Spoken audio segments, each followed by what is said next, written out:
ستایش بی پایان خداوند را که دلیل‌های عظمتش در هر موجود پیداست و درود و سلام پیاپی بر خاتم انبیا مقتدای اتقیا محمد مصطفی صلی الله علیه و سلم. و بعد السلام علیکم دوستان ارجمند. امام سیوطی در رساله خود با نام مفتاح الجنه از امام نامور حدیث و فقه امام مالک روایت آورده که ایشان گفتند: السنة سفینة نوح من رکبها نجا و من تخلف غرق. احادیث پیامبر صلی الله علیه و سلم همچون کشتی نوح است. هر کی سوار شود نجات می‌یابد و هر کی ننشیند غرق می‌شود. حکیم فردوسی نیز ما را برای خواندن و عمل نمودن به احادیث پیامبر صلی الله علیه و سلم فرا خوانده فرموده است: ز گفتار پیغمبرت راه جوی، دل از تیرگی ها بدین آب شوی. بدین خاطر دوستان عزیز بیایید این لحظه ها از گنج گوهربار احادیث نبوی بهره با خود ببریم. با آب ناب احادیث تیرگی ها را از قلب و روح و روان خود شستشوی دهیم.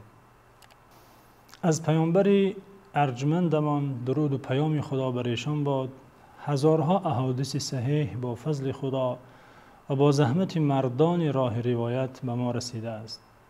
در میان این احادیث بعضی احادیث هست که به نام جوامع الکلم نامگذاری شدند و یا معروفند، که در لفظ جمله های کوتاه ولی در معنا کتاب های پرمضمونند. از جمله این احادیث حدیثی است که امام بخاری و مسلم روایت کردند. حتی امام بخاری صحیح خود را که صحیح ترین کتاب بعد قرآن در عالم است افتتاح بخشیدند.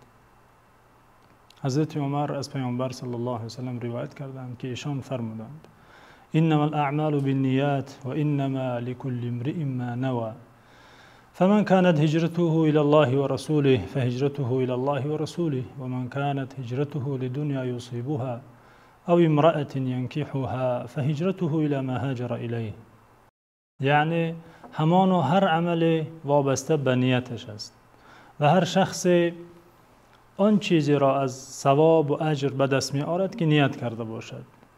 بنابراین هر شخص هجرتش از مکه به مدینه به خاطر خدا و رسول خدا باشد، پس هجرتش به حقیقت به خاطر خدا و رسول است. و هر شخص هجرتش برای دنیا که آن را به دست آورد یا به خاطر زنی تا با او ازدواج کند باشد، پس هجرتش به همان مقصد است که نیت کرده است. این حدیث در حقیقت از بزرگترین احادیث پیامبر صلی الله علیه و سلم و محور اسلام و اساسی هم احکام دین است. و این خاطر از امام های جلیل در شأن این حدیث روایات آمده. از جمله امام ابن مفلح میگویند: هذا اعظم حدیث علی وجه الارض. این حدیث بزرگترین حدیث روی زمین است. امام ابن رجب میگویند این دو جمله انما الاعمال بالنیات و انما لكل امرئ ما نوى دو جمله فراگیر هستند، دو قاعده کلی اسلامند که هیچ چیزی نمانده، همه احکام دین را فرا گرفتند. امام شافعی می گفتند این حدیث به 70 باب فقه تعلق دارد. از امام ابن مدینی و نیز از امام شافعی، از امام احمد حنبل، از امام عبدالرحمن ابن مهدی، از امام ابو داود و ترمذی، اینجوری از امام دارقطنی روایت است که می گفتند این حدیث ثلث اسلام است، 3/1 اسلام است. امام بیهقی توضیح دادند که چگونه این حدیث 3/1 اسلام است. گفتند زیرا اینکه عملهای انسان یا توسط قلبش انجام می‌یابد یا توسط زبانش یا توسط دیگر اعضای بیرونه اون از قبیل دست و پا و میان. یعنی عملهای انسان 3 نوع است، 3 قسم است. قسم اساسی و مهم این عملهای قلب است. زیرا اینکه عملهای زبان و عملهای دست و پا بسته عمل قلبند. تا عملی قلب نباشد، یعنی نیت نباشد، این دو نوع عمل اعتبار ندارد. این عملها بدون عمل قلب بوده نمیتوانند، اعتبار پیدا نمی کنند. اما عمل قلب خود به تنهایی میتواند عبادت باشد. یعنی این حدیث دعوت میکند که انسان پیش از اقدام به هر عملی در قلب خود اخلاص را احیا کند. اخلاص یعنی در هنگام انجام عمل مرام و مقصد تنها رضای خدا را به دست آوردن قرار گرفته باشد. انگیزه انسان در انجام عمل به دست آوردن رضای خدا و ثواب آخرت باشد. علامه ابن قیم در شرح این کلمه اخلاص در مدارج السالکین از عارفین نقل آورده که گفتند هو تصفیه الفعل عن ملاحظه المخلوقین. اخلاص داشتن یعنی پاکسازی عمل از در نظر گرفتن خلائق. یعنی انسان به هنگام انجام عمل در خلائق را و مردم را در مد نظر نداشته باشد. غرضش و مقصودش و مرامش تنها و تنها رضای خداوند باشد. چون این عمل را عملی خالص می نامند. چون این عمل را عملی پاکیزه می نامند که موردی پذیرایی درگاه خدا قرار می گیرد. از آلودگی های ریا پاک است چون این عمل و این خاطر عملی خالص نام دارد. ان الله طیب لا یقبل الا طیبا. حدیث است که امام مسلم روایت کردند. یعنی خداوند پاک است و جز پاک چیزی دیگری را نمیپذیرد. گرچند این حدیث در مورد صدقه ها آمده که صدقه باید از مال حلال باشد تا پذیرفته شود، اما امام ابن رجب میگوید عملها را نیز این حدیث در بر میگیرد. عملها میباید طیب و پاک باشند. از آلودگی های ریا باید که صاف باشند، به او آمیخته نشده باشد. انگیزه های دنیوی، مقصد های زمینی باید در قلب انجام دهنده عمل ملاحظه نشود، دیده نشود. اعتبار و مقام اخلاص تا اینجاست که به منزله روح برای عمل هاست. یعنی عمل همچون جسد است و اخلاص داشتن صاحب عمل همچون روح برای آن است. در این معنا عارف بزرگوار ابن عطاءالله سکندری می‌فرماید الاعمال صور قائمه و ارواحها وجود سر الاخلاص فيها. عملها به منزله صورت‌های قائمند، همچون اشخاص هستند قائم، اما روح آن عملها موجودیت سر اخلاص در آن است. یعنی عملی که در آن اخلاص نباشد مثل جسدی است که جان ندارد، البته که بی ارزش است. عمل زنده و عمل مبارک و عملی که مورد رضای خداست و مورد قبول درگاه خداوند است، عملی است که صاحبش اخلاص داشته باشد. اخلاص به معنایی که در قلب انجام دهنده عمل هیچ غرض دیگری بجز رضای خدا موجود نباشد. در حدیث دیگر پیامبر صلی الله علیه و سلم که آن را نیز امام مسلم روایت کردند، حدیثی دارند تأکید این معنا را میکند. ان الله لا ينظر الى اجسامكم ولا الى صوركم. در لفظ دیگر لا ينظر الى صوركم ولا الى اموالكم. خداوند عز وجل به صورت و شکل شما، در لفظ دیگری به مال و اموال شما نظر نمی کند. انما ينظر الى قلوبكم. بلکه خداوند به قلب‌های شما نظر می‌کند. یعنی اعتبار عمل وابسته به حالت باطنی صاحب عمل است که در دل چه حالت دارد، به هنگام عمل، پیش از اقدام عمل به چه انگیزه‌ای، به چه باعثی، به چه مقصدی به این عمل رو آورده و می‌خواهد که آن را انجام دهد. اگر مقصد رضای خدا، به دست آوردن خوشنودی خدا و ثواب آخرت باشد، بسا عملی بزرگ است، طاعت است، عبادت است. اما اگر مقصدش تحسین مردم، مدح و ثنای خلق، پیدا نمودن یا به دست آوردن مقام و منزلت در چشم مردمان، شهرتمند شدن باشد، اگر این مقصدهای زمینی هست که طاعت و عبادت را بر هدر می سازد، باعث مردود شدن عمل می گردد.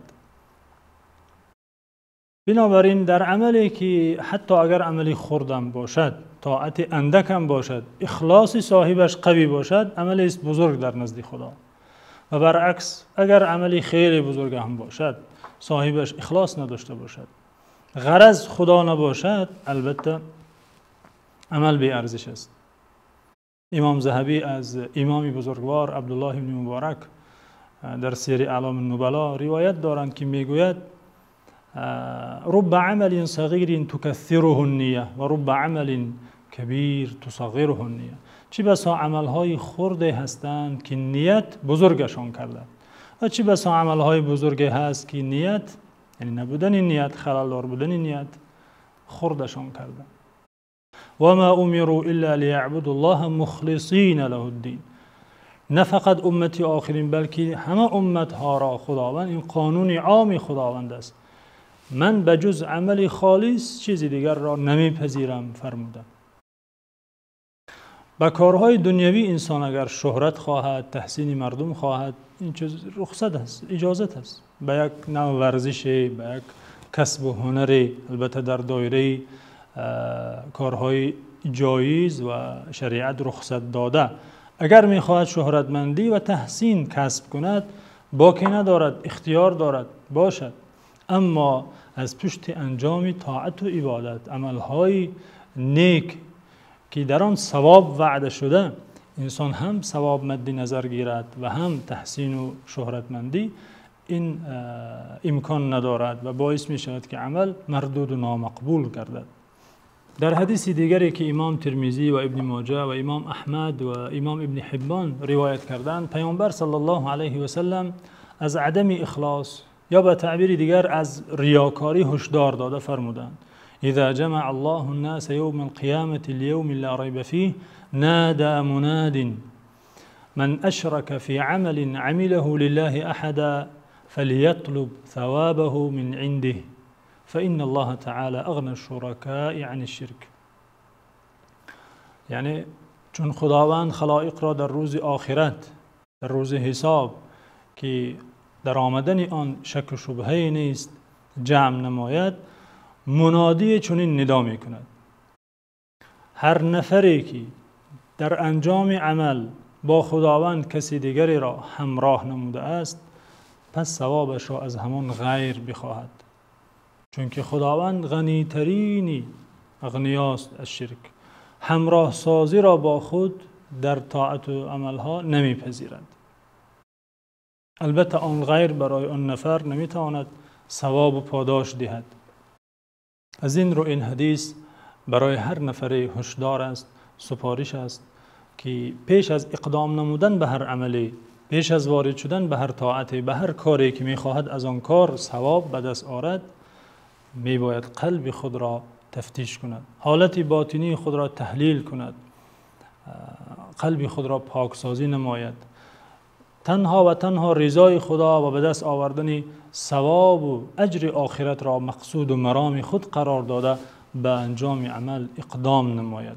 تنها در این صورت عملی پربرکت می شود و مورد پذیرش خداوند قرار می گیرد.